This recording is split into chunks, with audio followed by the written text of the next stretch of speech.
আইসক্রিমের নামে তৈরি হচ্ছে বিষ। দেশের বিভিন্ন স্থানে আইসক্রিম কারখানাগুলোতে নিম্নমানের উপকরণ ও ক্ষতিকর রং মিশিয়ে তৈরি করা হচ্ছে আইসক্রিম। কোমলমতি শিশুদের লক্ষ্য করে তৈরি করা এসব সস্তা আইসক্রিম রং বেরঙের প্যাকেটে করে বিক্রি হচ্ছে পাড়া মহল্লার দোকানে। আইসক্রিম নামের এ বিষে দীর্ঘমেয়াদে চরম স্বাস্থ্য ঝুঁকিতে শিশুরা। নিউ কুলফি, লাবণ্য কুলফি, মেট্রো কুলফি সহ আরো 15-20টি ফ্যাক্টরির অধিকাংশই নিম্নমানের সস্তা কুলফি আইসক্রিম তৈরি করছে। কারখানাগুলোতে 3 থেকে 10 টাকা মূল্যের দুধ কুলফি, দই কুলফি, ঝালটক কুলফি, অরেঞ্জ কুলফি, লিচু কুলফি তৈরি হয়।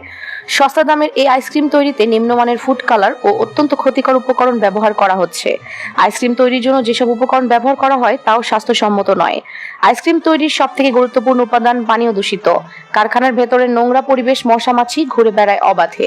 আইসক্রিম তৈরিতে দুধ, চিনি, ঘন চিনি, cornflour, stabiliser, flavour, food colour ও পানি ব্যবহার করা হয়। এর মধ্যে 2-1 টাকা দামের আইসক্রিমে যে ফুড কালার ব্যবহার করা হয় তা খাদ্য বা আইসক্রিমে ব্যবহারের অনুমোদন আছে কিনা জানে না বেশিরভাগ আইসক্রিম উৎপাদন সংশ্লিষ্টরা।